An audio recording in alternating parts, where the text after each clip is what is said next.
ওই আমার জাত মেরে রেখেছে ঘরে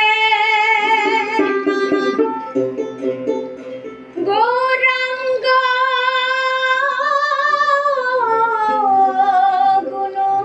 গুণমণি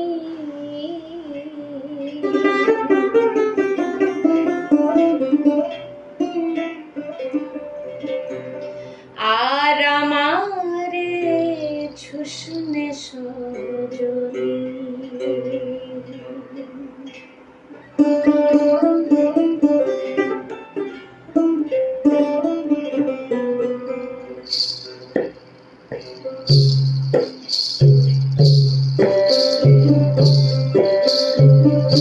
ওই আমার জাত মেরে এই আমার জাত মেরে রেখেছে ঘরে গৌরাঙ্গ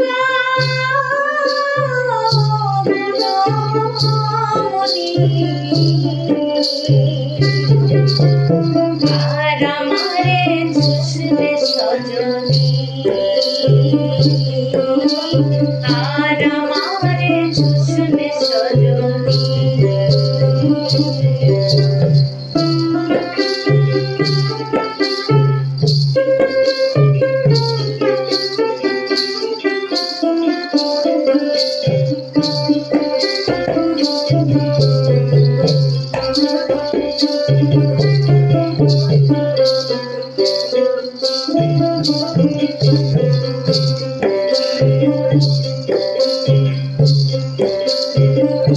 আমার কাছে বসিস নে তোরা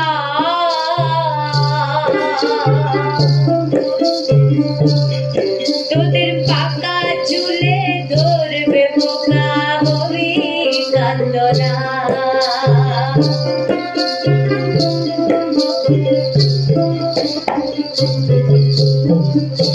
আমার কাছে বসিস নে তোরা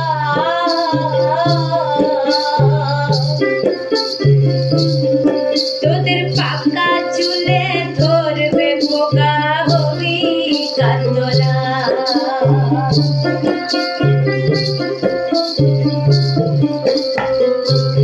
আবার চোয়ামুচি হয়ে রবি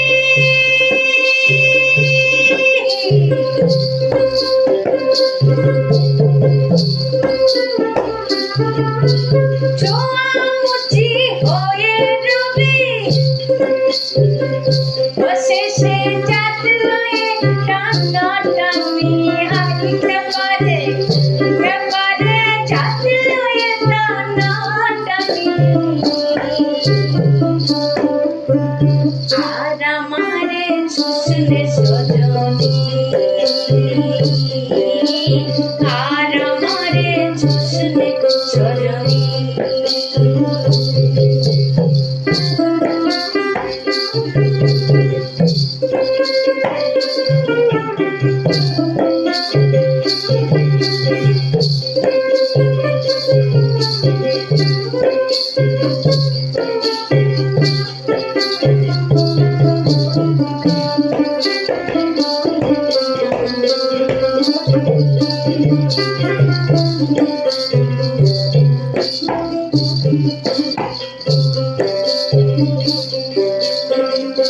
আমার হাওয়া লাগলে তোদের গায় বলি জাতের দফা হবে রফা এমনি মুরদার জাতের দফা হবে রফা এমনি মুরদার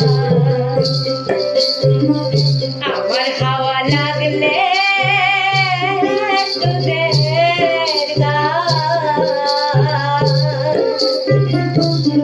বলি জাতের দফা হবে রফা এমনি মুরদার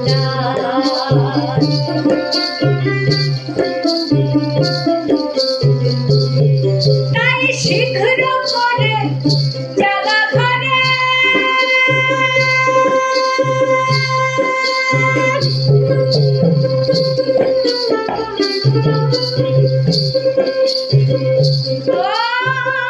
সজনী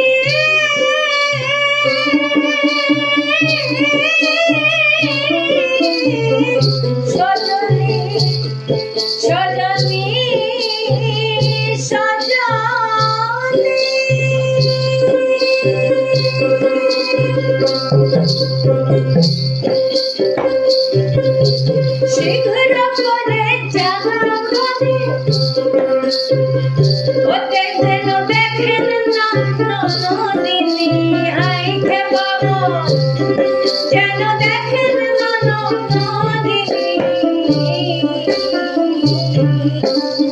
আর আমারে চুষলে সজনী আর আমারে চুষলে সজনী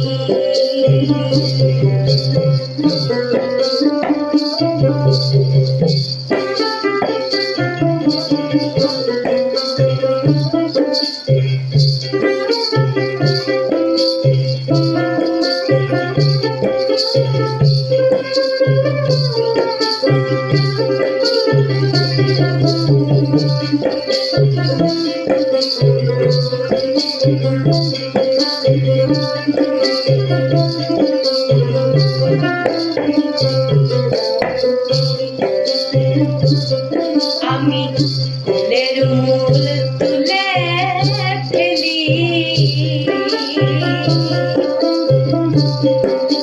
খাই মজা ফল গৌর হরি দিয়াছেন ঝুলি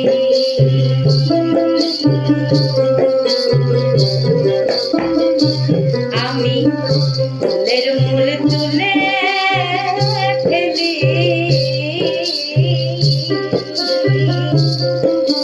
খাই মজা ফল গৌর হরি দিয়াছেন ঝুলি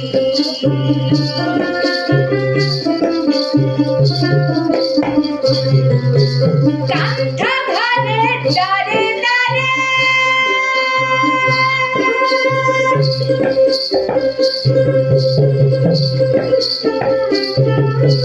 কান্থা ঘরে দাঁড়ে দাঁড়ে যাই ভিক্ষাতে দিন রজনী হাই ভোলা যাই ভিক্ষাতে দিন রজনী আর আমারে চুষলে সজনী আর আমারে চুষলে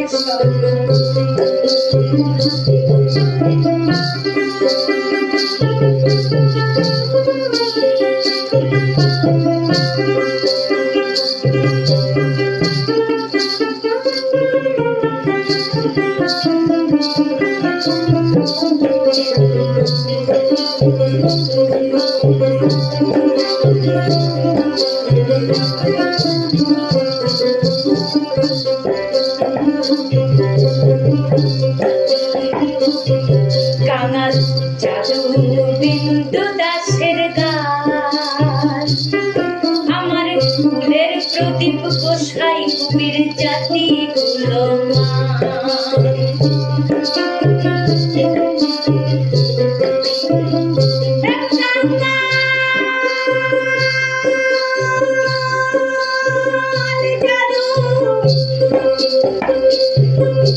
বিন্দু দাসের ওই আমার ফুলের প্রদীপ গোসাই কবির জাতি গুলো আমার ফুলের প্রদীপ গোসাই কবির জাতি গুলো নাগার সেই জোরে হাই হাই সেই জোরে সর্বত্র ফিরি এই আমি সেই জোরে সর্বত্র ফিরি বাজানে বলি হরি ধ্বনি আর আমারে চুষলে সজনী আর আমারে চুষলে সজনী ওই আমার চাঁদ মেরে হাই হাই চাঁদ মেরে রেখেছে ঘরে গৌরাঙ্গ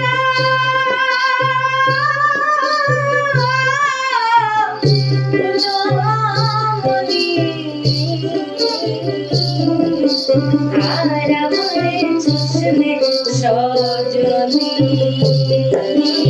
আর আমারে চুষলে সজনী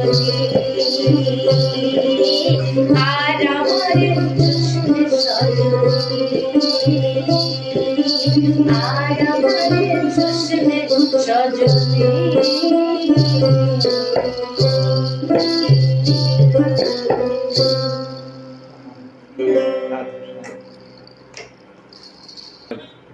আমার তো গানটা শোনার পরে অদ্ভুতভাবে আমি একটা কিছু ভাবছিলাম, ভুলেও গেছি কি ভাবছিলাম।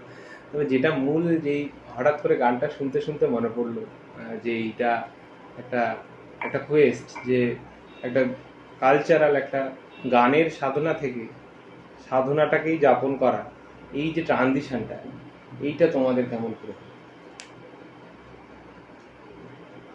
ও হয়ে গেল একরকম। কেমন করে বলতে পারবো না। মানে তোমাদের তো ধরো পড়াশোনাটা গান নিয়ে ছিল, তারপরে সেই গান হ্যাঁ, থেকে মানে গানটা তো ধরো গান নয় আসলে। হুম, গানটা যতদিন শুধু গান হয়ে থাকবে, আমাদের গানটা জীবন। জীবন মানে জীবনটাও ওই রকম। গানটা যেমন গাইছি সত্যি তাই। গানটা যে বলছিল যে আমার কাছে বসিস নে তোরা, তারপরে ও আমার জাত মেরে রেখেছি ঘরে গৌরাঙ্গ গুণবনী। তো এই যে মানে যাদের গায়ে ওই গৌরাঙ্গর ছোঁয়া লেগেছে, মানে যারা যারা এই গৌরকে উপাসনা করেছে, ভিতরে নিজের ভিতরে থাকা গৌরের সাধনা করেছে, তারাই গান ওদের জীবন হয়ে গেছে। তো গৌরাঙ্গ ওদের ভিতরে বাস করে, বাইরে বাস করে একাকার হয়ে গেছে।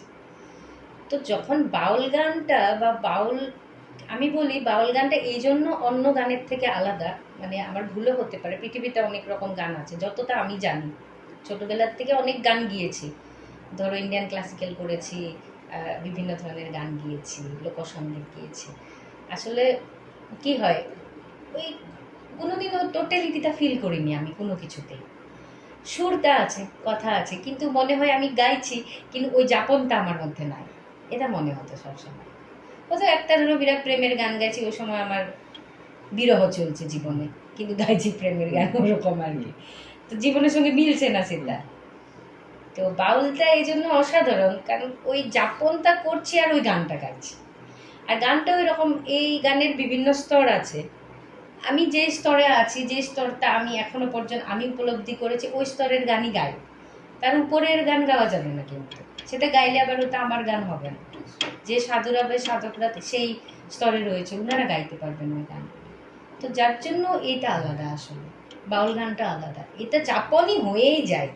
আর যাদের ক্ষেত্রে গানটা গাইছে যাপন হচ্ছে না, ওদের জন্য শুধু সুর, কিন্তু আমাদের জন্য এটা যাপন, কারণ গাইতে গাইতে ভাবের সংসার হচ্ছে তো ভিতরে, আমি তো ওটাতেই মেতে আছি। তো যখন এটা মানে এই গান প্রার্থনার মতো, কাকে প্রার্থনা করছি? সেই আমার মানুষগুলোকে, পৃথিবীর সমস্ত মানুষকে, নিজের মধ্যে থাকা মনের মানুষকে, নিজের মধ্যে থাকা গুরু বস্তুকে প্রার্থনা করছি। এটা আসলে কংক্রিটলি বলতে পারা যায় না, আসলে কোনো প্রশ্ন কংক্রিট হয় না, তার উত্তরও কংক্রিট হয় না, দুটোই। তো যাই হোক, আমরা কথা বলতে হয়, আলোচনা করতে হয়, তো করি, কিন্তু সেখানে পুরো ছবিটা দেখতে পাওয়া যায় না। না, এই যে মানে এই যে উপলব্ধি দিয়ে যাচাই করে, মানে ধরো তুমি বললে যে তোমার একটা স্তরের সুরের গানের ভিতরের সাথে তোমার ভিতরের একটা আত্মিক সম্পর্ক হয়েছে, আরেকটা স্তরের হয়নি। এই যাচাইটা কোন সময় থেকে মোটামুটি ধরো তুমি বুঝতে পারলে যে আমার শরীরে এই গানটা প্রথম থেকে বুঝতে পারা যাবে। প্রথম থেকে যখন, প্রথম তো আমি গানটা শিখছিলাম, বাউল গান, প্রথম গানটার প্রেমে পড়ে এসেছি। পরে ধরো তার মধ্যে থাকা যে তত্ত্ব উপলব্ধি, বা তার মধ্যে থাকা সাধনা, তার মধ্যে থাকা রিচুয়ালস, এই ট্রেডিশনে যা যা আছে ওগুলো পরে দেখেছি। প্রথম তো গানটা শুনেছিলাম, তো গানটা শুনে মনে হলো বাবা একই রকম কথা বলছে, এরকম কথা তো অন্য গান বলছে না। তো তখন আমার প্রথম গানটা শুনে আমার মনে হয়েছিল ও এইটাই করতে হবে জীবনে। এতদিন যে আমি ঘুরছিলাম, এত মানুষের পিছন পিছন দৌড়াচ্ছিলাম, এত জিনিস শিখছিলাম, তার ঘটনাটা হয়েছে আমাকে এখানে নিয়ে আসার জন্য, প্রিপারেশন ছিল ওটা। তো ওটা শুনে, প্রথম গানটা শুনে মনে হয়েছিল এইটাই করব। কোনো কনফিউশন ছিল না, কোনো ভাবনা ছিল না, আমি বর্তমান কি করছি ওটাও হারিয়ে গেছিল, আমার বাড়ি কোথায়, আমার প্যারেন্টসকে, আমার মধ্যে কিছু ছিল না। আমি একদম একটা শূন্য অবস্থার থেকে এটা বুঝতে পেরেছিলাম যে এইটাই করতে হবে, এইটাই জানতে হবে। তো পরবর্তী সময় যখন প্রথম 2 বছর শুধু গানই করেছি, সাধুদের কাছে ঘুরতাম, তখন আমি আর তর্পণ বোলপুরে থাকতাম, রীনা দাস বাউল, উনি আমার প্রথম গাইড এই জীবনে, আর প্রথম গান শিখেছি ওনার কাছে, বাউল গান। তো সেই সব জায়গায় মা আর বাবা নিয়ে যেত, দিবাকর বাবা নিয়ে যেত, তো আমরা যেতাম, সাধুদের সঙ্গ করতাম। আর যখন গান গাইতাম তখন অনেকে বলতো মা গান তো গাইছো, এই গানের অর্থ জানো তো? তখন খুব বিপদে পড়েছি, কারণ অর্থ তো জানি না। তখন বলে অর্থ তো জানতে হবে, অর্থ জানতে হলে তখন তোমরা গুরু ধরো, সবাই বলতো, কারণ ইনিশিয়েশন না থাকলে কেউ অর্থও বলবে না ওখানে। সত্যি বলাটা উচিত নয়, কারণ পরে আমি বুঝেছি যে না করলে সেই জায়গার ঘটনাটা বললেও বোঝা যায়। তো ওরকম করে আমি বললাম তাহলে গুরু ধরতে হবে। তো আমরাও বিভিন্ন সাধুদের কাছে গিয়ে নিজের ভিতরে থাকা সেই মানে এনার্জিটা মিলে কি না, কাউকে গুরু বলতে পারবো কি না, ভাবতে পারবো কি না, সেটা দেখতাম বিভিন্ন জায়গায় গিয়ে। তো অনেক জায়গায় আমরা ফেইলার হয়েছি, কোথাও ধরো আমাদের যেটুকু জ্ঞান ছিল আর কি তার মধ্যে দিয়েও তো দেখছিলাম, ওই দৃষ্টি দিয়ে দেখে অনেক জায়গায় অনেক সাধুদের কাছে গিয়ে মনে হচ্ছে না এখানে পারবো না, কিছু একটা আছে, কিছু একটা হচ্ছে যেটা আটকাচ্ছিল আর কি। সেটা যখন গুরুজির কাছে গেছি, আমার গুরুজি সাধন দাস করে দীক্ষাগুরু, দীক্ষামন্ত্র শিক্ষামন্ত্র ওনার কাছে পাওয়া, আর মাকি কাজন ওনাদের কাছে যখন আমরা গেছি তখন ওই মুহূর্তে ওটা খুব ফ্রি ছিল। আর ওইটাই হয়তো ভিতরে ইনটিউশনটা এরকম ছিল যে না এখানেই হয়ে যাবে, আর হয়ে গেছিল। এই যে এই যে এই যে পথটা, এই পথটা তো মানে আমরা যতজন এই বিষয়ে, এই যে ধরো তোমাদেরও ইনিশিয়েশন হওয়ার আগের যেই যেই যেই একটা অবস্থা ছিল, আমরা যারা এই বিষয় নিয়ে হালকা পড়াশোনা করার চেষ্টা করি, তাদের ওই রকম একখানা এখনো পর্যন্ত স্টেট, আমরা ঠিক জানি না যে কি ব্যাপার, কোন দিকে যাচাই। আমরা ধীরে ধীরে ধীরে ধীরে পরীক্ষা হওয়ার পরে আস্তে আস্তে করে চেষ্টা করছি। এবার এই যে এই পথটায় যে যাওয়া দরকার, এই পথটায় যেতে হবে, এই ঝোঁকটা কি একটা একটা ভাবে বড় হওয়ার ফলে আসে বা আসে না? তোমার জীবনের অভিজ্ঞতায় কি বলে, তোমার আশপাশের জীবনে? আসলে বলতে পারবো না, একই তো সবাইরে নয়। অন্য ধরো জীবন এক্সপিরিয়েন্সটা আমি কি করে বলবো, অন্য একজনের জীবন এক্সপিরিয়েন্স তো বলাটা ভুল হবে। কিন্তু আমার জীবনেও এক্সপিরিয়েন্স ছোটবেলার থেকে কিছু কিছু জায়গা আমি যদি ভাবি তখন আমার মনে হয় যদি কিছু জিনিস এরকম বলা হয় যে এটা ডেস্টাইন, তাহলে হয়তো সেরকম হতে পারে। কারণ ধরো অনেক সময় ডেস্টাইন বলে দিয়েও আবার ভাবি এটা কি ডেস্টাইন, সত্যি কি তাই? কারণ আমার তো অনেক সময় মনে হয় কর্ম কর্ম নিজের কর্মটা আর ঈশ্বরের পদক্ষেপটা এই দুটো একসঙ্গে চলতে থাকে। মানে আমার সেটা মনে হয় এক পা আমি দিলাম তো কোন দিকে দিচ্ছি ওই দিক থেকে ঈশ্বর আসবে, ঈশ্বর তো চারদিকে আছে। তো ছোটবেলার থেকে আমার যেটা মনে হয় আমি একটা জিনিস খুঁজছিলাম, ওটা জানি, ওটা হচ্ছে গুরু। কারণ আমি সব সময় মানে যারা কোনো একটা বিষয়ের শিক্ষক, তখন ওই সময় গুরু কনসেপ্টটা ছিল না, শিক্ষক টিচার বা গাইড, উনাদের পিছনে দৌড়াতাম ছোটবেলায়। আমি জানি ওই বিষয়টা আমি করতে পারি না, তাও ওরকম গুরু ধরে ওই বিষয়টাও করার চেষ্টা করেছি। মানে সব কিছু ধরো আমি ভায়োলিন বাজানোর চেষ্টা করেছি, তবলা টিচার নিয়েছি, তারপরে নাটকে গেছি, মানে সব রকম করেছি। শেষে বুঝতে পেরেছি যে একটারে দুইটাই বাজাতে পারবো সারা জীবন, আর গানটা গাইতে পারবো, আর কিছু করতে পারবো। মানে অনেক কিছু করে করে সেটা বুঝেছি। জ্ঞানের পিছনে দৌড়াতাম। তো জ্ঞান তো ধরো অনেক রকম আছে, বাহ্যিক জ্ঞান আছে, ভিতরের জ্ঞান আছে। তো ততদিন বুঝতে পারিনি যতদিন আমার সাক্ষাৎ আমার গুরুজির সঙ্গে না হয়, অসিত মুখার্জি ওনার নাম। যতদিন আমি বাংলার মাটিতে পা না দিই ততদিন আমি স্পিরিচুয়ালিটি শব্দটা I was not conscious about that. আমি হয়তো পড়েছি, ঘুরেছি, জেনেছি, কিন্তু আমি কনসিয়াস ছিলাম না। আমি স্যারের সঙ্গে যখন আমার প্রথম দেখা হয়েছে, স্যার তখন বীজটা দেওয়া শুরু করলো ভিতরে, আর সেটা করতেন উনি, সেটাই করতেন, সবাই মধ্যে দিতেন। তো আমি যেটা বলছি, তুমি বলেছিলে যে ছোটবেলার থেকে কি এরকম হয়, তো হয়তো হতে পারে, হয়তো না হতে পারে। কারণ কেন বলো তো, জগাই মাধাই তো দকাত ছিল, দিয়ে দেখো গৌরাঙ্গর সঙ্গ পেয়ে সেই তো সাধু হয়ে গেল, তাই না? তো সেটা বলা যাবে না, কারণ এটা এক এক রকমের এনার্জিটা যদি আমরা ঠিক দিকে ফ্লো করাতে পারি তাহলে সে তো সাধুই হবে, তাই না? এনার্জিটা যদি ভুল দিকে ফ্লো হয় তাহলে চোর হবে, কথাটা তো সেরকম। তো আমারও সেরকম হলো আর কি, চোর ছিলাম, তারপরে কোনো কারণে গুরুর হাতে পড়ে, গুরুদের হাতে পড়তে পড়তে মানে একটুখানি বুঝেছি, যে উপলব্ধি করেছি যে সাধু কাকে বলে বা সাধুবাদ কি, সামান্য উপলব্ধি। হ্যাঁ, মানে এটা যদি একটা পুরো ইউনিভার্সটা হয়, তার মধ্যে হয়তো একটা পিঁপড়ের মতন উপলব্ধি, তার আরো অনেক, আমি মনে করি আর অনেক বেশি আছে, অনেক বেশি, শেষ নাই। যতদিন দেহ আসতে থাকবে ওই উপলব্ধির গভীর থেকে গভীরে যাওয়া, তাছাড়া কোনো কাজ নেই। আর অ্যাকচুয়ালি বলা হয় যে আমরা এই জগতে এসেছি, আমার নিজের আরেকটা ধারণা আছে যে মানুষ জন্মের আশাটাই হচ্ছে এই জন্মে মানে এই জীবনে আসা। আধ্যাত্মিকতাকে পুরো ফুললি এক্সপিরিয়েন্স করার জন্যই মানব জীবন দিয়েছে, কারণ চেতনাতে মানুষকেই দেওয়া হয়েছে। তো আজকে যদি কেউ আসেও নি, ওকে আসতে হবে কটা জন্ম পরে হলেও। ও ডেস্টিনেশন আর কিছু হয় না। নিজের ভিতরে লিবারেশন ছাড়া ডেস্টিনেশন কি? লিবারেশন বাইরে থাকে না, বা আমরা যাই করে ঘুরি না কেন, শেষে তো ওইটাই করতে হবে। সেটা তুমি হলেও, আজকে কেউ একজন চোর আছে যদি, ওকেও আসতে হবে। কেউ যদি এই বিষয় জানেও না, ওকেও আসতে হবে। আমরা হয়তো এই জীবনে এসেছি, আবার পরের জীবনে কেউ আসবে, কারণ এটা তো করতেই হবে, তাছাড়া তো কোনো রাস্তাই নাই, এই দিক দিয়েই যাচ্ছি, তাহলে সবাইকে যেতে হবে। আজ না তো কাল সবাইকে যেতে হবে, যার যখন সময় আসবে। কার কখন সময় আসবে আমরা সেটা জানি না। আমাদের এখন একটু একটু হচ্ছে, আমরা একটু একটু করছি, ভালো লাগছে, আনন্দ হচ্ছে। আমি একটু তর্পণদাকে জিজ্ঞেস করবো যে মহামায়াদিক যেমন নাহলে কিছু বলবে না শেষ পর্যন্ত আমি বলবো। মানে মহামায়াদিক যেমন যেটা বললো যে জ্ঞানের পেছনে দৌড়তো ছোটবেলা থেকে, তার জীবনটা সেভাবে এগিয়েছে। তোমার ক্ষেত্রে তুমি বলো যে তোমার কিভাবে এরকম সঙ্গের মধ্যে এসে পড়া, বা তোমারও কি একই রকম ছিল সেই জ্ঞানের পেছনে দৌড়ানো? না, আমার সেই রকম ছিল না, ও ঠিক বিপরীতটা। আমি জ্ঞানের পিছনে কোনোদিনই দৌড়াই নাই।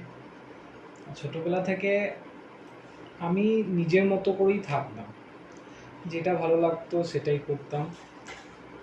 আর বাড়ি থেকেও বাবা মাও, বাবা বিশেষ করে সেটা খুব সাপোর্ট করেছে যে যা করতে চাইছি। আমি ছোটবেলায় গান বাজনায় করতে চাইতাম, বিহু, ওখানে কালচার তোমরা হয়তো নিশ্চয় শুনেছো। তো বিহু আমি করতে যেতাম, আমার খুব ভালো লাগতো। বাবা আমাকে ঢোল এনে দিয়েছিল, খুব ইন্সপায়ার করেছিল যে হ্যাঁ ঠিক আছে, ভালো হয়েছে।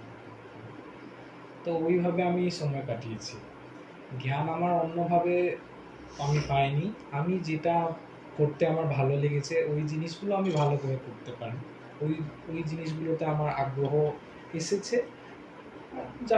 তার ফলেই আমি ঠিকঠাক করে ওইগুলোই করতে পারি। আর আমি বিশেষ কিছু জানি না। তারপরে আমি যখন বাংলায় আসি, মহামায়ার যে গুরু ছিলেন অসিত মুখার্জি, উনি আমারও গুরুজি। ওনার থেকেই প্রথম, ও তো বলেইছে যে উনি সবাইকে আধ্যাত্মিক বীজ দিচ্ছিলেন, আমারও সেটাই বলার। ওনার থেকেই আমার শুরু আধ্যাত্মিক জীবনে। তারপরে আস্তে আস্তে আমি বাউলের পথে আসি। আমার তোমাকে একটা জিনিস জিজ্ঞাসা করা, যেরকম মহামায়াদি বললো যে ওই আমি ভায়োলিনও বাজিয়েছি, আমি অনেক কিছু করেছি, মানে এই যাপন উপলব্ধি শরীরের অনুভূতি দিয়ে যাচাই করা যে কোন সুরটা, কোন সুরের কোন স্তরটা আমার, কোনটা নয়। এই যে তোমার আজকে দোতারা, তোমার আজকে পারকাশন বাজানো, তোমার আজকে ডুবকি বাজানো, এইগুলোতে তোমার কেমন ভাবে আসা, মানে এত তো যন্ত্র হয়, হ্যাঁ, এবং তোমার যেহেতু সুরের সাথে একটা অদ্ভুত মেটালিঙ্গুইস্টিক্স মানে ভাষাতীত একখানা যোগাযোগ, সেইটা কেমন করে হলো? মানে তুমি কেমন করে বুঝলে যে এই যন্ত্রগুলো তোমাকে টানছে, বা এই যন্ত্রগুলো তোমাকে কিভাবে আকর্ষণ করলো? আসলে যন্ত্রগুলো আকর্ষণ করেছে সেটা তো আছেই, আমি বলি। তার আর একটা বিষয় ওর সঙ্গে রয়েছে, সেটা হচ্ছে আমি মানুষটাকে এরকম। তো আমার কি হয় যে আমার জন্য যেটা আছে আমি সেটা নেব। আগে যদি কেউ চুজ করে নেয়, যদি 10টা জিনিস থাকে চুজ করার, তো সবাই চুজ করবে, তারপরে আমি চুজ করব। আচ্ছা আচ্ছা, আমার ঠিক আছে। আচ্ছা, উল্টোটা আমি প্রথমে চুজ করব। তো ওইটা বলি আর কি, ওইটা কথাটা বললে বুঝতে পারবে কিরকম করে হয়েছে। গান বাজনা তো ভালো লাগতোই। তো গুরুজির কাছে যখন যাই, বা তার আগেও আমার সঙ্গে আরো দুজন ছিল, এক তো মহামায়া, আর একজন আমাদের বন্ধু, ওর নাম মাধুর্যময়ী। ও আমাদের সঙ্গে এই জার্নিতে ছিল, এখনো আছে, এখন ও অন্য জায়গায় রয়েছে, অন্য কাজে। তো ওরা গান গাইতে শুরু করে, গান আমিও গাইতাম অল্প আধ। দিয়ে ওরা গান গাইতে শুরু করে, তারপরে আমি দেখি যে বাউলে যারা আছে তারা নিজের ভাবটাকে উপস্থাপন করার জন্য নিজে যন্ত্র সাপোর্টটা রাখে। যে যেটা পারলো, সে দোতারাও বাজায়, সেই ডুবকিও বাজায়, সেই লোহরিও বাজাচ্ছে, সেই খোলও বাজাচ্ছে, হারমোনিয়াম বাজাচ্ছে, যা। তো তো আমি দেখলাম যে ঠিক আছে, এরা দুজন তো গান নিয়ে শুরু করেছে, দিয়ে আমিও যদি গান গাইতে শুরু করি দিয়ে কি করে সাপোর্টটা হবে। দিয়ে তারপরে আমি যন্ত্র দিয়ে শুরু করলাম, যে যাতে আমি একসঙ্গে আমরা গান বাজনাটা আর কি করতে পারি, যে ওরা গাইবে আমি বাজাবো, তাহলে আমি একসঙ্গে থাকবো। দিয়ে ওই করে আমার বাজনার এটা শুরু। আর নিশ্চয়ই ডুবকি আমি 3 কোটি এবার ডুবকি শুনে আমার কি বলবো, আমি একলব্যর মতো অবস্থা। ওনাকে তো আমি পাইনি কোনোদিন, কিন্তু ওনাকে শুনে শুনেই আমার সবকিছু হয়েছে, ওনার কাছ থেকেই আমার সবকিছু পাওয়া, আমাকে বলতে হবে তাই। আর ওনার কাছ থেকে পাওয়া আর আরেকটা আছে, সেটা হচ্ছে গুরুজির সঙ্গ। গুরুজি এত বছর গুরুজির কাছে সঙ্গ করতে পেরেছি, গুরুজির সঙ্গে গান বাজনা করতে পেরেছি, তার জন্যই আজকে এই জায়গাটা। এইটা একটা অদ্ভুত মানে কথা বললে যে যে একটা একটা দল, একটা কমিউনিটি, সেইখানে 5টা মানুষ আমরা থাকবো বলে তাদের যেমন প্রয়োজন আমার সুরটাও তেমন হয়। এবং এইটা এই যে একটা অদ্ভুত একখানা কালেকটিভ একখানা কনসিয়াসনেস, এইটা কি ওখানে যাওয়ার পরে বিল্ড হয় নাকি না এইটা ধরো তোমার ভিতরে আগে থেকেই ছিল? আগে থেকে ছিল, কারণ আমরা বরাবর কম নিয়ে বড় হয়ে উঠেছি। আমাদের সোসাইটিতে সেরকম ছিল। আর আমরা তো হোস্টেলে, মানে ও তো ছোটবেলা থেকে হোস্টেলে, একদম ক্লাস 6 না 5 থেকে হোস্টেলে, আর আমিও গ্র্যাজুয়েশনের সময় থেকে হোস্টেলে। তো হোস্টেলে থাকলে তো এমনি একটা কমিউনে মানে এই হয়, সব সময় থাকা হয়। তো নর্মালি ওই চিন্তাটা চলে আসে যে ঠিক আছে, কিছু যদি সাপোর্ট করতে পারি বা কিছু, সেটা চলে আসে। আর এমনিও আমাদের মানে কি বলবো, জাতিগতভাবে বলাটা উচিত নয়, কিন্তু আমাদের মানে ওইদিকে এই জিনিসটা আছে, আসামের দিকে এটা খুব মানে কোঅপারেশনটা খুব বেশি আর কি। ওগুলো দেখেই আমরা বড় হয়েছি। দেখেই বড় হয়েছি। সাপোর্ট মানে এর একবার পরিচয়টা করিয়ে দেওয়া, আশা করি একটা করা যে এনারা দুজনেই আসাম থেকে আসা, এবং তোমাদের বাড়িগুলো একবার কোথায় কোথায় একবার অরিজিনাল? আমার বাড়ি হচ্ছে গোলাঘাট ডিস্ট্রিক্টে, দারুণ জায়গা, সবাই ঘুরতে যাও। ওইখানে একটা বললে সবাই সুবিধা হবে বুঝতে, সেটা হচ্ছে কাজিরঙা ন্যাশনাল পার্ক, যেখানে রয়েছে ওই ডিস্ট্রিক্টে আমার বাড়ি। আমার কাজিরঙা একদম পাশেই থাকবে। পাশে, হ্যাঁ, ওখান থেকে ওই 14 কি 15 কিলোমিটার ডিস্টেন্স, খুব কাছে। তোমার বাড়ি? আমার বাড়ি হচ্ছে নলবাড়ি, এটা তোমার এমনি লোয়ার আসামে পড়ে। আর গুয়াহাটি ট্রেন দিয়ে গেলে গুয়াহাটি পৌঁছানোর 1 ঘন্টা আগে আমার বাড়ি। এই যে ধরো তোমাদের এই যে ধরো তোমাদের এই সাধনা এবং এই সাধনার পথ, এই যে স্পিরিচুয়াল গোটা জার্নিটা, যেটা আমার একটু আগে, যেটা আমি তোমাদের গান শুনে আমি এটা বলবো বলে ভুলেই গেলাম, যেটা আমি ভেবেছিলাম প্রথম প্রশ্নটা করবো, সেটা হচ্ছে যে এই যে স্পিরিচুয়াল ওয়ার্কটা কয়েকটা মানুষ করছে এবং সারা দুনিয়ার একটা স্পিরিচুয়াল ব্যালেন্স তাতে তৈরি আছে, এইটা কতটা দরকারি বলে মানে তোমরা উপলব্ধি করো? মনে হয় মানে এগুলো দরকারের ব্যাপার নয়, তোমরা হয়তো ব্যক্তিগত ইন্সপিরেশন থেকেই করো, কিন্তু মনে কি হয় যে বাদবাকি দুনিয়ার কাছে এটা কতটা দরকার, মানে মানুষের কি এতে মানে যেমন আছে ব্যালেন্সটা, ইজ ইট ওয়েল ব্যালেন্সড, বা আরো মানুষের এই পথে আসা উচিত, বা তারা নিজেদের মতো আসা? এবারে আমি তো একটু আগে বললাম, আসতে তো হবেই, আমি উচিত অনুচিত যাই বলি না কেন, আসতে তো হবে মানুষকে, কারণ মানুষ এতটাই বিভিন্ন রকম জ্বালা যন্ত্রণায় রয়েছে। আর যতদিন না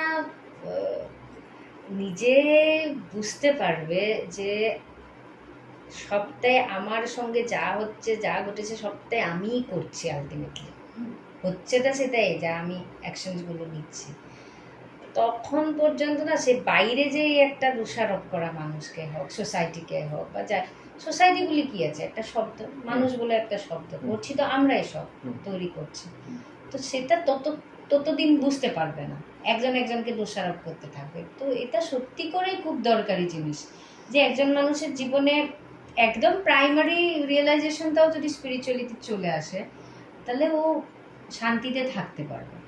আমরা শান্তিতে থাকা বা একটু আনন্দে থাকাটা তো আমাদের একবারে প্রাইমারি জিনিস একটা স্পিরিচুয়ালিটিতে।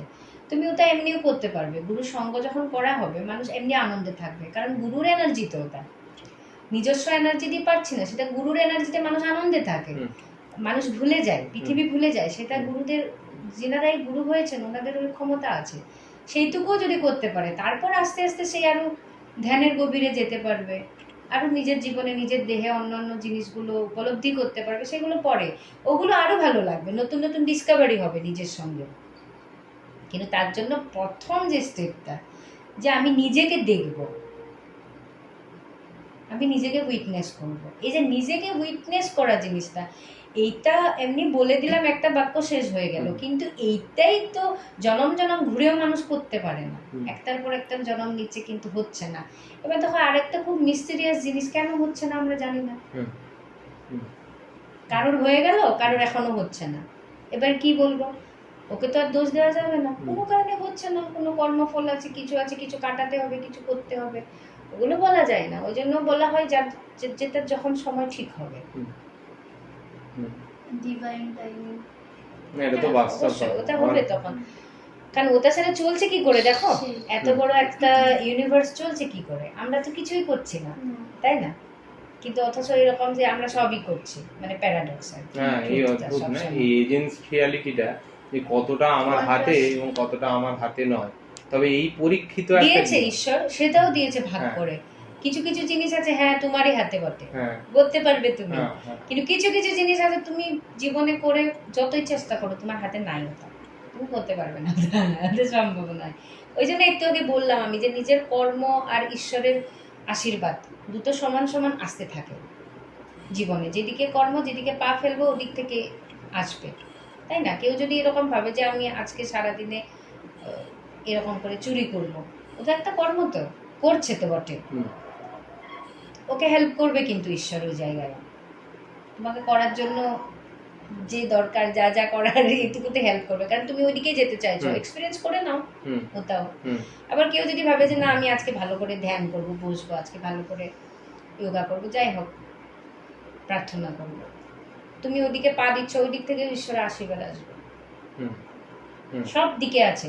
কতটা লুটতে পারবো আমাদের ব্যাপার, সেটা সব জায়গায় আছে।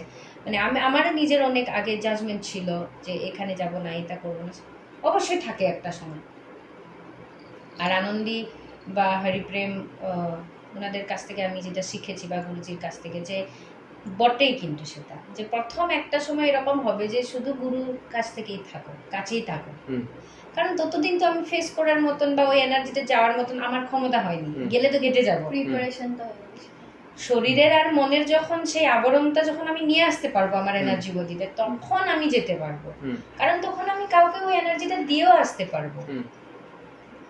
কিন্তু সেইটুকু সময় আমাকে কাটাতে হবে, মানে খুব একাকিত্বে কাটাতে হবে। এটা আমাদের প্রবর্ত ঘরের কাজ বলে, বাউলের স্থূল প্রবর্ত সাধক সিদ্ধ, 4টে আছে, স্টেট আছে। তো সেটা স্থূল প্রথমে মানে জাস্ট তুমি দীক্ষা নিলে, দীক্ষা নেওয়ার পরে যখন শিক্ষা হয় তখন তোমার প্রবর্তের ঘরের কাজ, এটা একটা লম্বা সময় চলে। তারপরে নিজে ভিতরে বুঝতে পারা যায়, মানে প্রথম তো গুরুবাদী পথ, তো এটা গুরু যা দিবে তাই এমনি করে যেতে হবে, প্রশ্ন করলে চলবে না, এটা একটা পেপার বটে।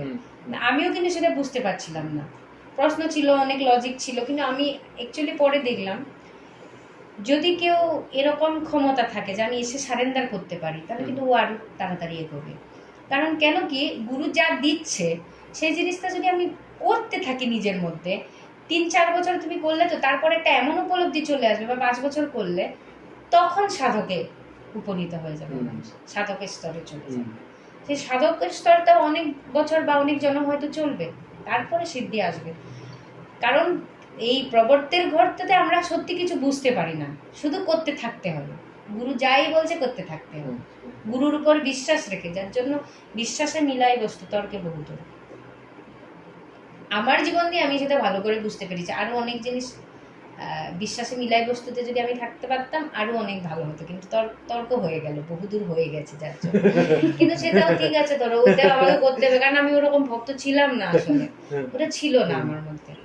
কিছু কিছু মানুষ আছে, হ্যাঁ অবশ্যই হয়। আমি গুরুজিকে একবার বলেছিলাম যে গুরুজি তুমি সবসময় ভক্তির কথা বলো, ভক্তির উদয় হতে হবে, কিন্তু আমি তো জ্ঞান মার্গের মানুষ, কারণ আমরা পড়াশোনা করে এসেছি, যে অলরেডি মাথাটা মানে লজিক্যাল হয়ে গেছে, এটা কিন্তু আমি আর ইচ্ছে করে তো ফেলে দিতে পারবো না, অত তো রয়েছে আমার মধ্যে। তো গুরুজি আমাকে বলেছিলেন যে মা এটা তো বললে হবে না, বাউল তো ভক্তি মার্গের, গুরুজি বলেছিলেন সেই কথা, বটে ভক্তি মার্গেরই। কিন্তু জ্ঞান মার্গের মানুষ গিয়েও ভক্তি খুঁজে পায় আবার সেটাও হয়, সেটাও আমার ক্ষেত্রে হয়েছে। কারণ তোমার মধ্যে তো ঈশ্বর সবই দিয়েছে, জ্ঞানও দিয়েছে, ভক্তিও দিয়েছে, কোথাও একটু কম করে দিয়েছে কারণ ওটাকে বাড়াতে হবে, ওইটাই সাধনা। তো করে পরবর্তীকালে দেখলাম যে ও ঠিক আছে, তর্ক তর্ক কোনো ব্যাপারই নাই এসবে, আমি নিয়েও যখন বুঝে যায় মানুষ তখন আর কিছু বলার দরকার হয় না। হ্যাঁ, ভিতরে একদিন হরিপ্রেমকে বলেছিলাম গুরুজির কাছে উত্তর না পেয়ে, না গুরুজি অনেক সময় উত্তর দিতেন না, কিছু কিছু জিনিস ছিল হতে উত্তর দিতে পারতো না, কারণ উনি এরকম একটা জায়গায় রয়েছে, উত্তরটা আমাকে কিভাবে দিবে, আমি তো নেই ওই জায়গায়। তো হরিপ্রেমকে বলেছে, হরিপ্রেম ডিভোশন মানে কি? তখন তখন জাস্ট আমি করছি হরিপ্রেমের সঙ্গে মেডিটেশন, তখন ও আকাশের দিকে তাকিয়েছে, হাতটা এরকম মানে কোনো শব্দ ছিল না। তো আমি ভেবেছি ও আচ্ছা ডিভোশন মানে এরকম নাকি। তখন আমি আস্তে আস্তে বোঝা শুরু করেছি, কিন্তু পরে দেখেছি ডিভোশনটা এমনই জিনিস পৃথিবীতে মানে আর কোনো জিনিস মানে এটা এটা ছাড়া কিছু নাই, এটাই সব। আর যতদিন না এটা আসে মানুষের মধ্যে ততদিন মানুষ ভ্রমণ করতে থাকবে, যেতে থাকবে, প্রশ্ন করতে থাকবে। যখন এক বিন্দুও বুঝতে পারবে তখন শুধু মনে হবে যে ভগবান ধন্যবাদ, এইটুকু তুমি আমার মধ্যে এইটুকু জ্ঞান বা এইটুকু রিয়েলাইজেশন তুমি দিলে যে আমি তার স্পর্শ পেয়েছি। যার জন্য যে কোনো স্পিরিচুয়াল পথেরই শেষ জায়গায় হচ্ছে ডিভোশন, যোগের মাধ্যমে যাওয়া, জ্ঞানের মাধ্যমে যাওয়া, কর্মযোগী হওয়া, শেষে ওখানে যেতে হবে, ওখানে যায় মানুষ। তো এখন আমাকেও যদি কেউ জিজ্ঞাসা করে ডিভোশনকে, আমিও হরিপ্রেমের মতন বলতে হবে, কারণ কোনো তো শব্দ নাই ওটা বলার জন্য। তা এমন এমন ভাবে চলে আসে, এমন এমন পরিস্থিতিতে চলে আসে, হয়তো আমি ভাবছি যে ওখানে গেলে কি হবে, কিছুই তো নাই, মাইন্ডটা বলবে আর কি, হয়তো এরকম ফেস করবো, এরকম হবে, সময় নষ্ট হবে, এনার্জি নষ্ট হবে, এমন জায়গায় চলে গেলাম, এমন জিনিস চলে যাবে, রে বাপরে, আমি তো কোনোদিন এই ডিভোশনটা গুরুর কাছে থেকেও পাইনি, প্রাপ্তি হয়নি। যার জন্য ভবা পাগলা বলেছিলেন যে ভবার গুরু বিশ্বজনা, এই কথা তো কেউ জানে না, যে জানে সে কথা কয় না, কথা তো তখন ওই স্তরে বন্ধই হয়ে যাবে। আর গুরুটাও এমন জিনিস, আমাদের এই গুরুবাদী পথেও একজনকে ধরে, গুরুজির একটা পদ আছে, যারে ভাবলে পরে সব ভাবনার হয় রে অবসান, যারে দেখলে পরে সব দেখা হয়। এই যে গুরুর সঙ্গে প্রেমটা হয়, জুড়িয়ে যায় পড়া, তো এইটাই, এই জিনিসটাই গুরুর সঙ্গে যে ওনাকে দেখলে সব ভাবনার অবসান হয়ে যাওয়া, সব লজিকের উঠতে চলে যাওয়া, এইটাই আস্তে আস্তে আস্তে আস্তে আস্তে এইটা সমগ্র এই জগতে স্প্রেড করবে। আমি সব জিনিস দেখলেই ওরকম হবে, আস্তে আস্তে, সময় নাই সেটা। ওই জন্য গুরুজি একটা কথা বলতেন যে যথাযথা নেত্র পড়ে তথাযথা কৃষ্ণ স্ফুরে। পরে তার একটু একটু ঝলক পেয়েছি। আর মানুষকে যখন, সব মানুষকে এভাবে চিন্তা করা হয়, এক একটা প্রাণকে যে ঈশ্বরেরই একটা অংশ, ঈশ্বরেরই রূপ, তখন তো আস্তে আস্তে নিজের বিচারগুলো এমনিও থাকবে না।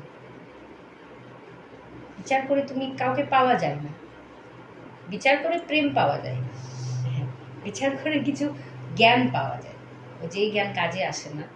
আসল জ্ঞানটা সেটা সবসময় বিচারের ঊর্ধ্বে। মানুষ যতক্ষণ না বিচারের ঊর্ধ্বে যাচ্ছে, প্রেম ততক্ষণ হবে না, মনে করবে যে হচ্ছে, সেগুলো প্রেম।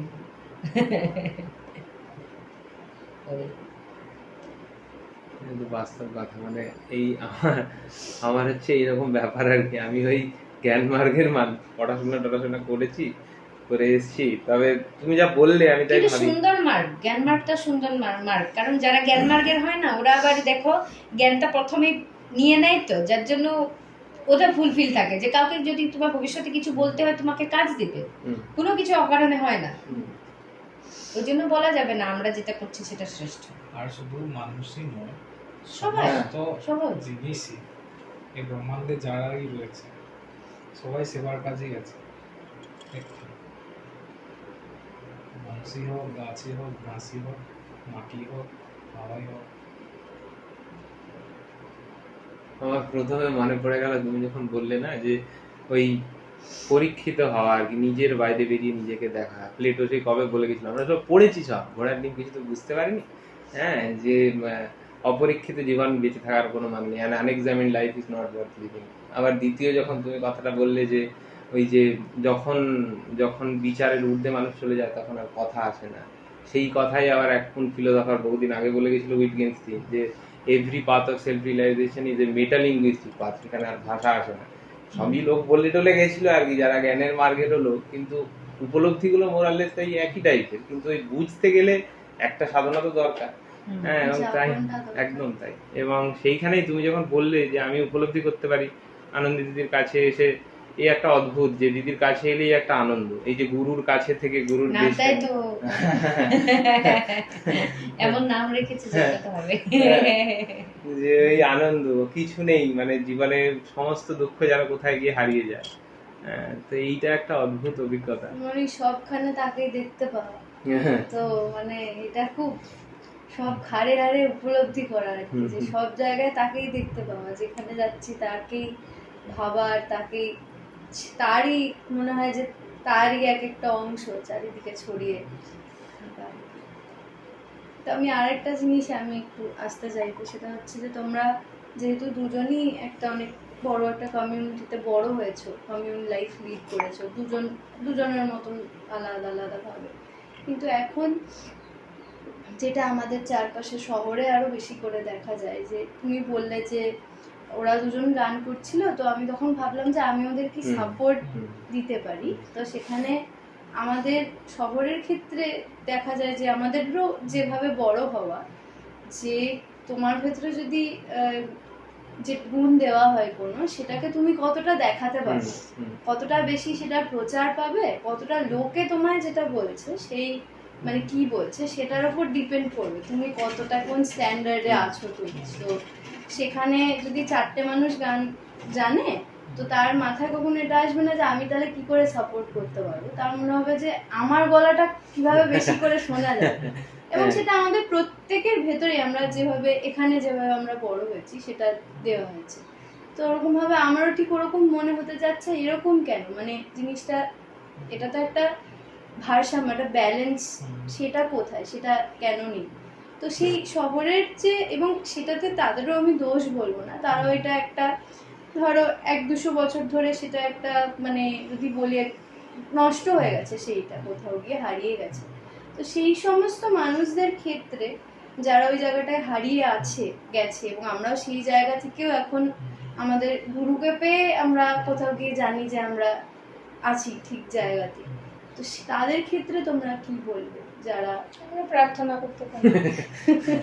কি বলবো আমরা, বলো, সবাই নিজের কর্ম, নিজের যাত্রা। না, আসলে আমরা প্রার্থনা করবো। কোনো জিনিসই অস্বাভাবিক বা অপ্রাকৃতিক হয় না, এভরিথিং ইজ ন্যাচারাল। তো যেখানকার সভ্যতা, যেমন শহর মানে কি হচ্ছে, ওখানে কনসেন্ট্রেট হয়ে যাচ্ছে অনেক জিনিস, না অনেক মানুষ, অনেক কাজকর্ম বেশি হয়ে যাচ্ছে না, কম্পিটিশনটা ওরকম হয়ে গেছে। বিষয় ওখানে কম্পিটিশনটা বেশি হবে, তো অ্যাপ্রোচটাই ওদের ওরকম হবে যে ঠিক আছে আমি কি করে এগিয়ে যেতে পারি। তো তো শহরের বাইরে সেই জিনিসটা অনেকটাই রিল্যাক্স, ওই ফসল ফলাচ্ছে, আরামে বসে খাচ্ছে, আনন্দে আছে, ওরা কি কম্পিটিশনে ভাববে, ওরা তখন সহজভাবে সুন্দরভাবে থাকাটাই ভাবছে, ওদের অ্যাপ্রোচটাই সেটা। এখন শহরে থেকে ওটা মানুষ করতে পারবে, তবে সেই কে কি চাইছে, সে মানে আমি কি চাইবো সেই বোধটা যদি আমার কাছে আসে, তাহলে একমাত্র সেটা সম্ভব। তাছাড়া যেরকম আছে সেরকম চলবে, কাউ কিছু করার নাই। ওই ক্ষেত্রে আমরা মহামায়া যেটা বললাম, আমরা প্রার্থনা করতে পারি। তবে এই একটা অদ্ভুত কথা মহামায়াদি যখন বললে যে ওই আইডেন্টিটি লেস হয়ে যাওয়া, যে আমার আর সেই অর্থে কোনো ডিস্টিংক্ট পরিচয় নেই, এই যে পরিচয় না থাকাটা বোধহয় এই জাতীয় একটা কিছু করার ইন্সপিরেশন দিতে পারে, যে আমি আর কি প্রমাণ করব, কিসের কম্পিটিশন, যদি আমার আর কোনো আইডেন্টিটি না থাকে। এবং সেই আইডেন্টিটি লেস হয়ে যাওয়াটা আমার মনে হয় একটা বিরাট বড় আইডেন্টিটিকে আপন করে নেয়।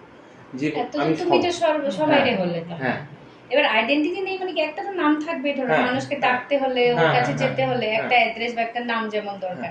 না, আমি আইডেন্টিটি নাই কথাটা এইভাবে বলছি, মানুষ নিজের আইডেন্টিটিটাকে নিয়ে খুব মানে Obsessed হয়ে যায়। হ্যাঁ খুব মানে ওটা একটা ইগোইস্টিক ব্যাপার হয়ে যায়, তাই না? হুম, ধরো একজন বাউলেরই, আমি বাউল, হুম, ওটা একটা ইগো হয়ে গেল। হুম, তারপরে একজন সাধুরই, আমি সাধু, ওটা একটা ইগো হয়ে গেল। হুম। কেউ আমি ডাক্তার, ডাক্তারটা ইগো হয়ে গেল। হুম, কিন্তু আমাদের বাউলে একটা গান আছে, আমার ভিতর আমি কেতা খবর রাখলি না। হুম, তো আমার ভিতরে যে আমিটা, আসল জিনিসটা, ওইটা কি? হুম, ওটা পিওর কনসিয়াসনেসটা, হুম, ওটা তো অন্য কিছু না। আমরা যখন মেডিটেট করি তখন কোথায় যাই? জার্নিটা কি মেডিটেশনের? আমারই ভিতরে যায়। মাইন্ডটাকে আমি, আমার মাইন্ডটা ড্রপ হবে, আমি একটা শূন্য অবস্থায় যাব। শূন্য অবস্থায় গেলে তোমার কি কিছু আইডেন্টিটি থাকে কি? খালি থাকে না তো। তুমি নিজের নামটা কি সেটাও মনে থাকে কি? সেটাও ওই সময় মনে থাকে না। তাহলে আইডেন্টিটি ব্যাপারটা, নাম থাকবে, সবই থাকবে। আমি নিজেকে বলছি আমার নাম মহামায়া বাবা, বলতে হচ্ছে। এখন একটা আমি ফিক্স একটা এই নিয়ে আমি কাজ করছি, গাইছি, তারপরে এই গানটা আমি মানুষের মধ্যে প্রচার করছি। আমি দেখছি যে স্পিরিচুয়ালিটিকে প্রচার করার জন্য এইটা আমার জন্য সহজ রাস্তা। কারণ গানটা আমি গাইতেও ভালোবাসি, আমার কর্ম হবে, মানুষও সহজভাবে নেবে। কারণ সুর দিয়ে মানুষ খুব সুন্দর করে শুনতেও ভালোবাসে।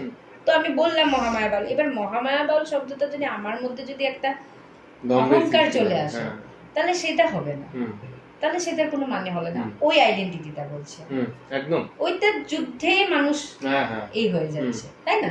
আর একটা ধরো নাম হয়ে গেল, কারোর কিছু একটা সাধু হিসেবে নাম হলো বা কিছু হিসেবে নাম হলো, এবার সেটাকে আরো কি করে বাড়াবো? তো সেটা তো একটা যুদ্ধ হয়ে গেল।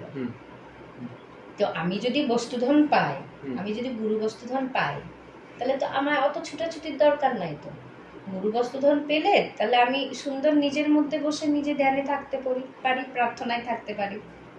আর তখন ওই ধ্যান বা ওই প্রার্থনার ছোঁয়া পেতে যারা যারা আসবে, ওরা আসবে। তার জন্য আমরা কিছু করতেও পারি, যে আমরা এই প্রার্থনাটাকে শেয়ার করব, একটা রিট্রিট করলাম, মানুষ এলো। কিন্তু সব রকম আমি করতে পারি, কিন্তু চেতনাটা থেকে, অচেতন হয়ে না। স্পিরিচুয়ালিটিতে এটাই বলা হয় যে অচেতন অবস্থাটাই, অচেতন আবার যাওয়া যায়, অচেতনে আমরা চলে যাই। কিন্তু এই যে প্র্যাকটিস, আবার আমি চেতনে চলে এলাম, এই যে প্র্যাকটিসটা হচ্ছে বারবার, সেটার থেকে কি হয়, আস্তে আস্তে ভিতরটা, অন্ধকারের জায়গাটা না, এটা ছোট্ট প্রদীপ জ্বালালেও সে আস্তে আস্তে লাইটটা বেড়ে যায়, বাড়তে বাড়তে বাড়তে ক্রমশ সেই অন্ধকারটা আস্তে আস্তে নাশ হয়ে হয়তো একদিন পুরোটাই আলোময় হয়ে যায়। যখন হয়তো বলা হয় একজন মানুষ, সেই তুমি এনলাইটেন বলো বা নির্বাণ বলো বা ফানা বলো বা বাউলে মনের মানুষ খুঁজে পাও বলে, যাই হোক, কিন্তু ওই যে জার্নিটা, এটা খুব সুন্দর। এই চেতনার যে এই জার্নি, প্রেমের যে এই জার্নি, আর প্রেম আর চেতনা কখনোই আলাদা নয়। কেন কি, যে কোনো একটাকে ধরে যদি মানুষ জার্নিটা করে, তাহলে ও আরেকটা চলেই আসে, দুটো পায়ের মতো একসঙ্গেই থাকে। কারণ যারা সত্যি করে চেতন মানুষ, ওনারাই প্রেমিক হয়, আর যারা সত্যি করে প্রেমিক মানুষ, ওনারাই চেতন হয়। কারণ একটা ছাড়া প্রেম কখনো, আর এমনি যেগুলো প্রেম দেখতে পায়, ওগুলো তো ধরো এক্ষুনি প্রেম, এক্ষুনি ঘৃণা হয়ে গেল, সেটা তো অন্যরকম ব্যাপার। কিন্তু যখন মানুষ প্রেমেই থাকছে, আমার সেটা তো ও চেতন থাকতেই হবে, বর্তমানে থাকা মানুষ হতে হবে। বাউলের প্র্যাকটিসটাই বর্তমানে থাকা, যেটা আমরা সবসময় বলি, সহজ মানুষ ভোজ ভোজ কথায় বলতে গেলে খুব মুশকিল গান। হ্যাঁ, সহজ মানুষ ভোজে দিব্য জ্ঞানে, হ্যাঁ পাবি রে অমূল্য নিধি বর্তমান। ওই জন্য আমরা বলি যে কোনো ফিউচারও নাই, কোনো পাস্ট নাই, শুধু আমরা প্রেজেন্টে আছি। আবার অনেকে এরকম বলে, তার মানে তোমরা তো কালকে দেখো কিরকম বোকা বোকা বসে, কালকে তোমরা যখন কোথাও যাবে রাস্তা ধরবে না টাইম মতো? আরে বাবা, ওই ভবিষ্যৎটা থাকবে না আমাদের? ওই ভবিষ্যতে থাকতে হবে। আমি কালকে যাবো শান্তিনিকেতন, আমাকে ট্রেনটা ধরতে হবে 10টার সময়, আমাকে ধরতে হবে, ওটা মাথায় থাকতে হবে, ওইটা একটা আলাদা ব্যাপার। কিন্তু কোথায় বলছে বাউলের ফিউচারও নাই আর পাস্টও নাই? কারণ বাউল বর্তমানে এক একটা মেডিটেটিভ স্টেটে থাকার চেষ্টা করে, সে সাধনা করে সারাক্ষণ। সে যদি রান্নাও করছে সেটাতে থাকে, ওর মধ্যে কোনো মানে ওই উতলা অবস্থা নাই আর কি। ও যদি ঝাড়ও দিচ্ছে, ওটাও সাধনার মতন নিয়ে করছে, গানও যদি গাইছে, আলাদা নয় কিছু, সেই বর্তমানে থাকা,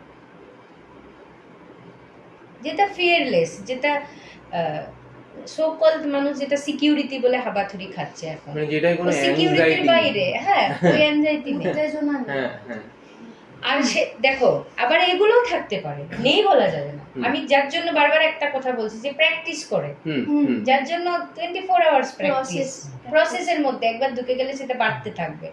আমি বলছি কি ওটা করতে থাকে, এবার করতে করতে একটু আগে যার জন্য বললাম প্রদীপটা তুমি হালকা করে জ্বালালে তো এই আলোটা বাড়বে আস্তে আস্তে, জ্বালানোটা ব্যাপার আর কি। এই যে জ্বলে গেল একবার, এবার বাড়বে, কিন্তু তার কমানোর কোনো এই রাস্তা নাই ওটাকে। তো আমরা সেটা চেষ্টা করি। আর যার জন্য প্রথম কি হয়, বিভিন্ন ধরনের টেকনিক, বিভিন্ন ধরনের মেডিটেশনের টেকনিক, বিভিন্ন ধরনের আমাদের বাউলের রিচুয়ালস টেকনিক্স, এইগুলো করতে হয়।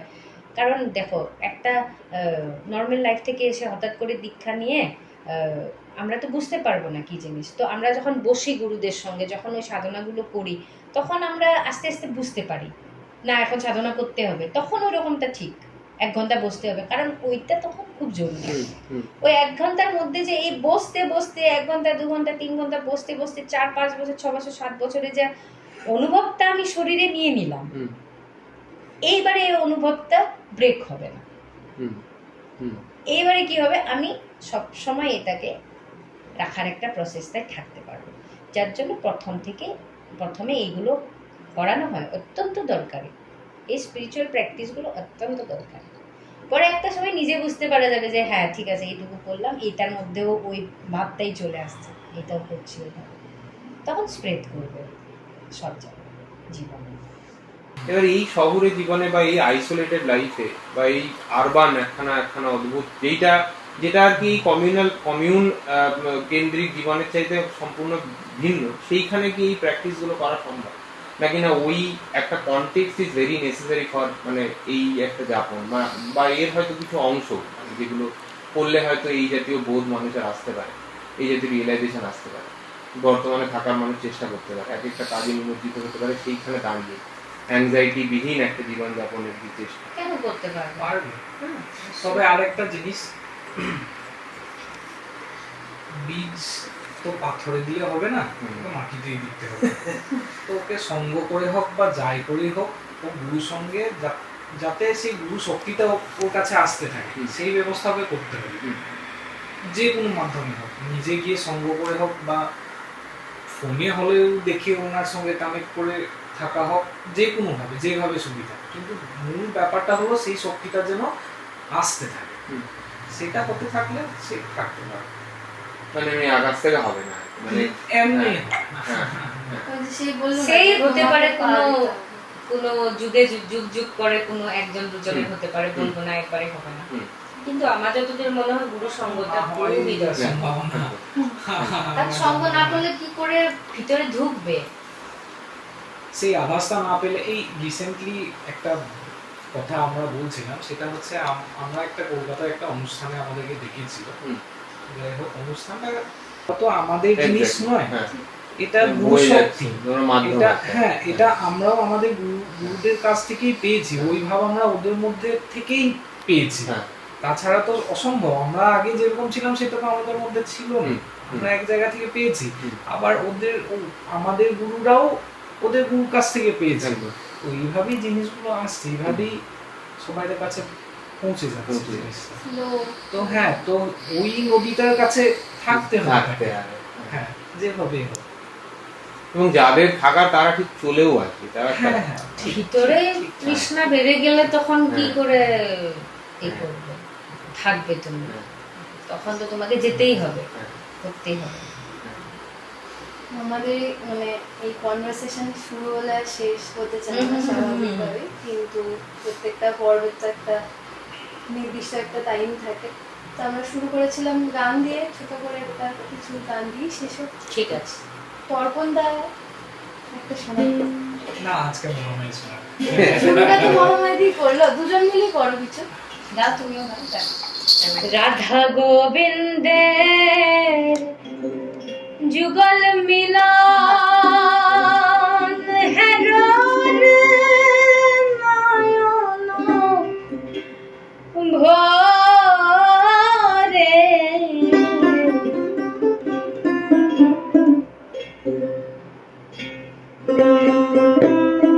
রাধা গোবিন্দের যুগল মিলন, হ্যারো রে নয়ন।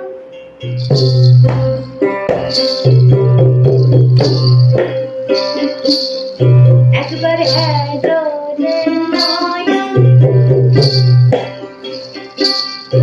কালো মেঘের কোলে সন্ধ্যা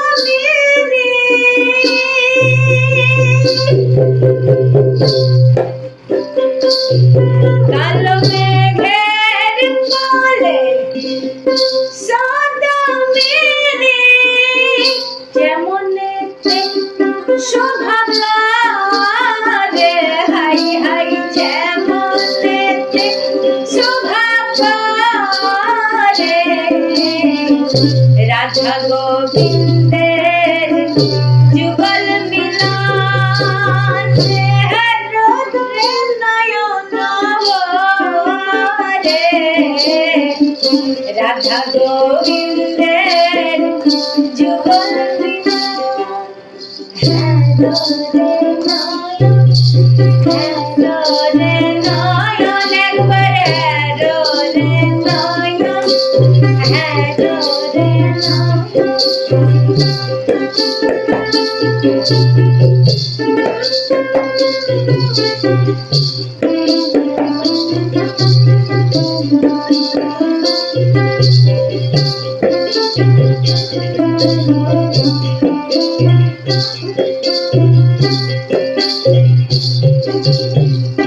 সখী গণে ছবি ঘিরি ঘিরি দাঁড়ায়, ললিতা বিশাখার চামর দোলায়। সখী গণে ছবি ঘিরি ঘিরি দাঁড়ায়, ললিতা বিশাখার চামর দোলায়।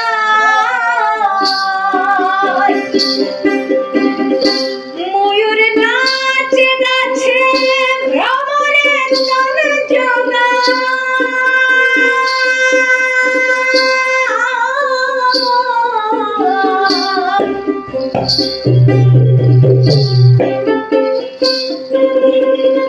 ময়ূর নাচে নাচে ভ্রমরে তন জোগায়। কোকিল গাই পঞ্চম সুরে, হাই হাই কোকিল গাই পঞ্চম সুরে, রাধা গোবিন্দের যুগল মিলন, হ্যারো রে নয়ন রে। রাধা গোবিন্দের যুগল মিলন, একবার হ্যারো রে নয়ন, একবার হ্যারো রে নয়ন।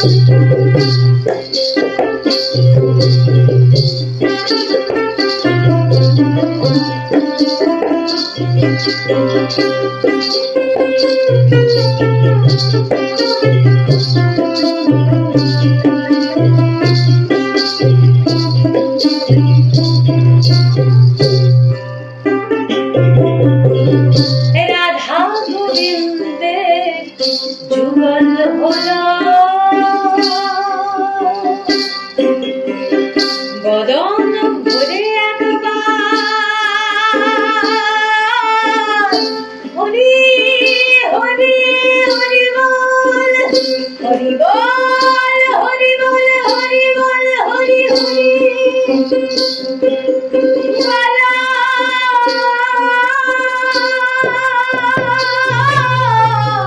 রাধা গোবিন্দের যুগল হলো, বদন ভরে একবার হরি হরি বলা।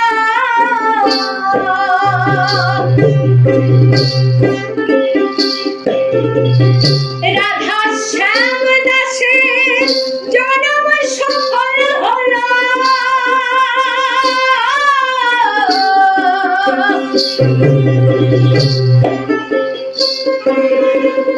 রাধা শ্যাম দাসের জনম সফল হলো গোসাই, গুরু চাঁদের চরণ ধরে, হাই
हरि ओम।